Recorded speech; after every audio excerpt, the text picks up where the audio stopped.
G'day cocktail lovers. I love boozy stirred down cocktails.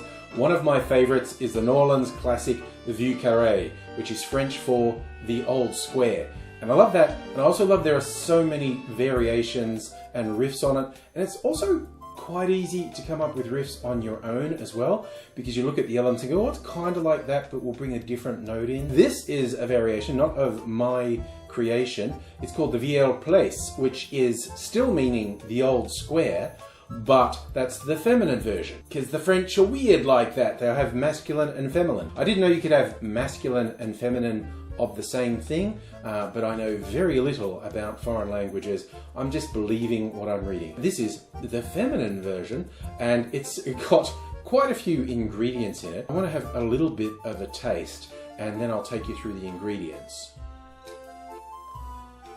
Oh, and this does not disappoint. It's boozy, it's got a little bit of sweetness and herbal elements. Just what I like about the Vieux Carre. I'll show you the elements that go into it. Like a few of the New Orleans cocktails, it's got a split of whiskey and brandy in it. Some of these New Orleans cocktails, they recommend rye whiskey, some say bourbon. I'm using an Australian whiskey from Starwood that was actually aged in ex-bourbon casks. One of my newest purchases. Really nice. Technically, this is not bourbon. It is a brandy. Martell are quite famous for their brandies, for their cognacs, in fact. And this is a VSOP cognac, the very special old pale. So that's not the oldest. That would be XO. So, but they actually finished this in bourbon barrels, ex-bourbon barrels. And because of the strict rules around cognac, they can't call this cognac. So there's a base split of these two. A lot of these cocktails I like have sweet vermouth in them. This one, for a change, has dry vermouth. And so that's going to give it a slightly lighter taste compared to the sweet vermouth. So it's worked quite well in this case. And there's a split of liqueurs as well. I'm using yellow chartreuse. The original recipe I saw said to use Suze. You know what? I do not use enough of these various herbal elements to have all of them on hand. And while yellow chartreuse and Suze aren't the same, they're in the same ballpark. So this works for me. And there's also a little bit of amaretto. This is a locally made amaretto. They call naked amaretto because there's no artificial things in it. It almost wouldn't be a New Orleans cocktail without peychaud's bitters. This one actually, again, another split. There is both peychaud's and aromatic bitters in this one, and a little bit of sugar ship.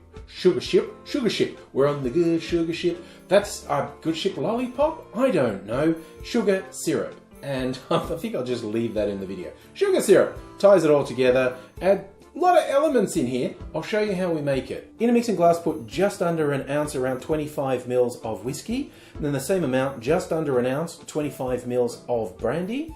And then we're doing 2/3 of an ounce or 20 mils of yellow chartreuse or Suze.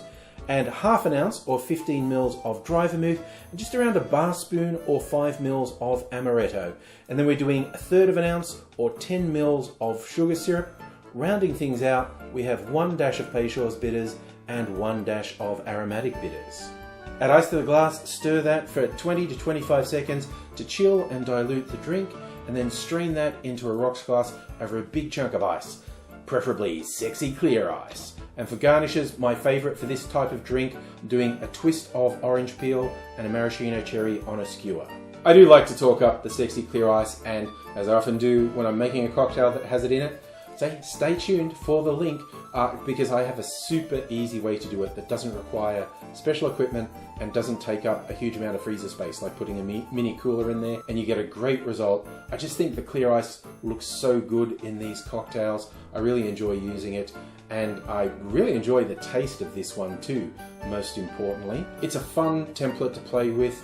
It's sort of in this mid-ground between an old-fashioned and a Manhattan. The different elements on it make for a really interesting drink, and I'll wager I'm going to find more Vieux Carre variations in the future and try them out as well, because I really love this style of drink. I think maybe you will too. You should give it a go. Let me know which of these style of drinks is your favourite, and please enjoy yourself, look after yourself, and I hope to see you again sometime soon. Until I do, I will say cheers.